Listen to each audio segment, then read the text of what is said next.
तो hello hi guys, welcome back to your own academy अभी academy. दोस्तों, जैसा कि आपको पता ही है कि ग्रेजुएशन वालों का सेकंड ईयर में है जो उन सभी का क्वालिफाइंग का एग्ज़ाम है 26 तारीख को। तो यदि आप सभी भी सेकंड ईयर में हैं ग्रेजुएशन की तो आप सभी के लिए वीडियो इम्पोर्टेंट होने वाली है, क्योंकि 3 या 4 वीडियोज़ आपके सामने आएंगी अभी अकेडमी पर। उन 3 या 4 में जो भी क्वेश्चन हों, 4 होंगी कम से कम, तो इन 4 में जो भी क्वेश्चन हो आप बस उनको पढ़ लीजिए, आपका क्वालिफाइंग का एग्ज़ाम बड़े ही अच्छे तरीके से हो जाएगा। ठीक है, तो शुरू करते हैं। स्क्रीन पर दिख रहे होंगे ये क्वेश्चंस। तो पहला क्वेश्चन क्या है? पहला क्वेश्चन है, कांग्रेस की स्थापना हुई थी, कब हुई थी कांग्रेस की स्थापना? ऑप्शंस हैं A, B, C, D, इस तरीके से ऑप्शन दे रखे हैं। तो ऑप्शन नंबर डी जो हो जाएगा ना इसका, 1885 1885 में, वो सही हो जाएगा। 1885 में ही तो कांग्रेस की स्थापना हुई थी। ठीक है, उसके बाद है 1885 में बम्बई में आयोजित कांग्रेस के प्रथम अधिवेशन की अध्यक्षता किसने की थी? पहले अधिवेशन की अध्यक्षता किसने की थी? तो ऑप्शंस हैं दादा भाई नौरोजी, WC बनर्जी, बाल गंगाधर तिलक या गोखले। तो इसका जो सही जवाब है ऑप्शन नंबर बी, यानी कि WC बनर्जी हो जाएगा। ठीक है फ्रेंड्स, उसके बाद तीसरा क्वेश्चन है, किस अंग्रेज अधिकारी ने कांग्रेस की स्थापना में महत्वपूर्ण भूमिका निभाई थी? अंग्रेज अधिकारी की बात कर रहे हैं। ठीक है, ऑप्शन है Lord Curzon, William Bentinck, A.O. Hume या लॉर्ड क्लाइव। तो आपको याद रखना है A.O. ह्यूम, यानी कि option number C. Option number C जो है A.O. ह्यूम, इन्होंने अंग्रेज अधिकारी थे लेकिन इन्होंने कांग्रेस की अध्यक्षता में अहम भूमिका निभाई थी, इन्होंने भी इसमें पार्टिसिपेट किया था। ठीक है फ्रेंड्स, उसके बाद है 1905 में बंगाल के विभाजन के लिए उत्तरदायी थे, कौन थे, किसने कराया था ये बंगाल का विभाजन? तो ऑप्शंस हैं Lord Mountbatten, Lord Clive, Lord Curzon या पंडित जवाहरलाल नेहरू। तो इसका जो सही जवाब हो जाएगा ऑप्शन नंबर सी, यानी कि लॉर्ड कर्जन इसका सही जवाब हो जाएगा। सही फ्रेंड्स, उसके बाद है प्रारंभिक नरमपंथी कांग्रेस के नेताओं की मांग थी, क्या मांग थी?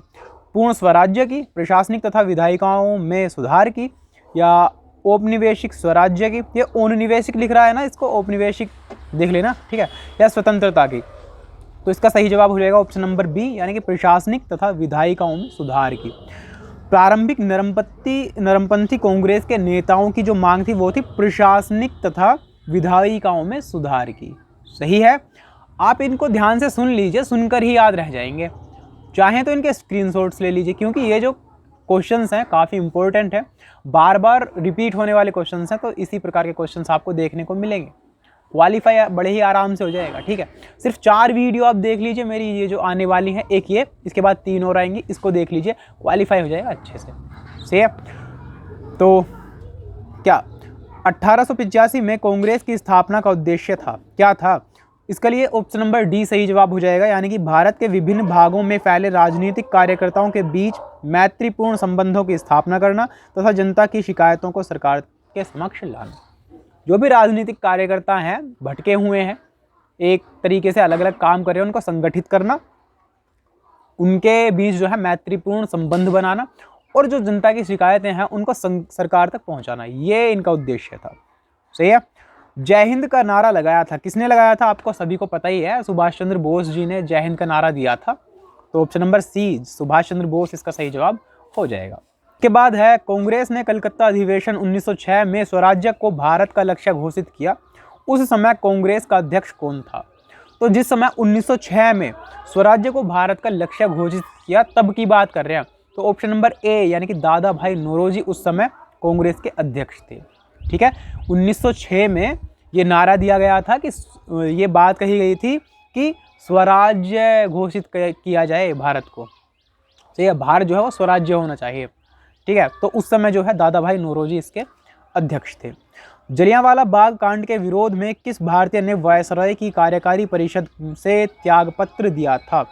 तो एक ऐसा नाम है सर शंकरल नायर का, शंकरन नायर हैं, उन्होंने त्यागपत्र दिया था वायसराय की सभा से। ठीक है, तो इसका सही जवाब हो जाएगा ऑप्शन नंबर बी, यानी कि सर शंकरन नायर। 1905 में लंदन में इंडिया होम रूल सोसाइटी की स्थापना किसने की थी? इंडिया होम रूल की स्थापना पूछ रहा है, तो ऑप्शन नंबर सी, यानी कि श्यामजी कृष्ण वर्मा, इसका सही जवाब हो जाएगा। 1905 में लंदन में इंडिया होम रूल की स्थापना। ठीक है, नेक्स्ट है, कानपुर में विद्रोहियों ने 1857 के विद्रोह का नेतृत्व किसे सोचा? अलग अलग जो छावनियाँ थी उनसे अलग अलग लोग थे। तो यहाँ पर हम बात कर रहे हैं कानपुर की, तो कानपुर से जो है नाना साहेब जी ने नेतृत्व किया था। तो इसका सही जवाब हो जाएगा बी, नाना साहेब। 1857 के विरोध का ईस्ट इंडिया कंपनी के भाग्य पर क्या प्रभाव पड़ा? सीधी सी बात है, ईस्ट इंडिया कंपनी के जो कार्य थे वो टूट गए थे। तो इसका सही जवाब ये हो जाएगा कि इसने भारत में कंपनी का शासन को समाप्त कर दिया था, कंपनी शासन को समाप्त कर दिया। ऑप्शन नंबर ए इसका सही जवाब हो जाएगा। ठीक है फ्रेंड्स, यंग इंडिया समाचार पत्र किसके द्वारा निकाला जाता था? तो इसका सही जवाब हो जाएगा Mahatma Gandhi. Young India newspaper इन्होंने निकाला था महात्मा गांधी जी ने, तो सही जवाब हो जाएगा महात्मा गांधी।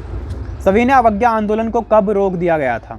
हाँ, किस समझौते के बाद रोका गया था सविनय अवज्ञा आंदोलन को? तो उसका जो सही जवाब है वो है गांधी इरविन समझौता। जब महात्मा गांधी ने इरविन के साथ समझौता किया तभी सविनय अवज्ञा आंदोलन को वापस ले लिया गया था। ठीक है, नेक्स्ट है साइमन कमीशन का भारतीयों द्वारा क्यों बहिष्कार किया गया था? सीधी सी बात है, साइमन कमीशन में जो है कोई भी जो सदस्य था वो इंडियन नहीं था, विदेशी था, ब्रिटिशर्स था, तो इसलिए भारतीयों ने उसका विरोध किया। तो इसका सही जवाब हो जाएगा कि इसमें कोई भी सदस्य भारतीय नहीं था ईस्ट इंडिया कंपनी में, सॉरी साइमन कमीशन में। ठीक है, तो सही जवाब है कि इसमें कोई भी सदस्य भारतीय नहीं था। इन क्वेश्चंस को याद जरूर रखें क्योंकि इसी प्रकार के क्वेश्चन आपको क्वेश्चन पेपर में देखने को मिलेंगे 26 तारीख में। सही है, इसके अलावा जो बीएससी वाले हैं जिनका एग्ज़ाम बाद में है, अभी नहीं है, उनको भी ऐसे ही एग्ज़ाम आने वाला है, इसके अलावा कुछ भी नहीं है, तो वो भी इसको जरूर देखें। सही है, निम्नांकित में कौन उपभोक्ता है? उपभोक्ता वो होता है ना जो कोई सामान खरीदता है, चाहे कैसे भी खरीदे, पैसे देकर खरीदे, उधार खरीदे या कैसे भी।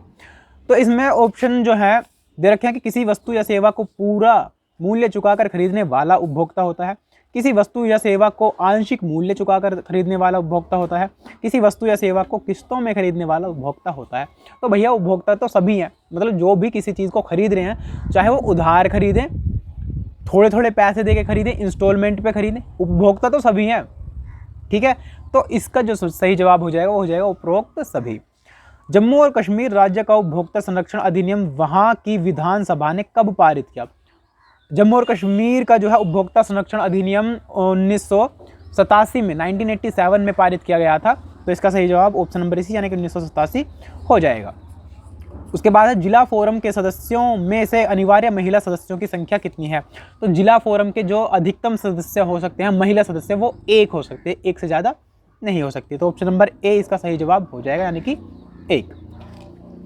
राज्य उपभोक्ता संरक्षण आयोग के अध्यक्ष की नियुक्ति किसकी मंत्रणा से होती है? सर्वोच्च न्यायालय के मुख्य न्यायाधीश द्वारा, प्रधानमंत्री द्वारा, उच्च न्यायालय के प्रधान न्यायाधीश द्वारा या राष्ट्रपति? तो इसका ऑप्शन नंबर सी यानी कि उच्च न्यायालय के प्रधान न्यायाधीश द्वारा होती है। राज्य उपभोक्ता संरक्षण आयोग के अध्यक्ष की स्थापना पूछ रहा है, नियुक्ति पूछ रहा है, सॉरी, तो उच्च न्यायालय के प्रधान न्यायाधीश द्वारा की जाती है, ये हो जाएगा। सही है। प्रदेश स्तरीय उपभोक्ता संरक्षण इकाई को क्या कहते हैं? तो प्रदेश स्तरीय जो उपभोक्ता संरक्षण इकाई होती है उसको बोलते हैं राज्य उपभोक्ता संरक्षण आयोग। ऑप्शन नंबर डी इसका सही जवाब हो जाएगा। उसके बाद है उपभोक्ता संरक्षण अधिनियम के अंतर्गत शिकायत दर्ज करने का क्या शुल्क होता है? तो भाई 1 भी रुपया नहीं होता, निःशुल्क होता है, कुछ भी फीस इसकी नहीं जाती है। तो ऑप्शन नंबर डी यानी कि कोई शुल्क नहीं, इसका सही जवाब हो जाएगा। ठीक है फ्रेंड्स, तो इस वाली वीडियो में बस इतने ही जो भी क्वेश्चन हैं आपके सामने वो हैं। इसके अलावा बाकी की हमारे 3 क्लासेस और आने वाली हैं, उनमें जो भी क्वेश्चंस होंगे वो ही आपको पेपर में देखने के लिए मिल जाएंगे। तब तक के लिए wish you happy exams, bye bye and don't forget to subscribe our channel.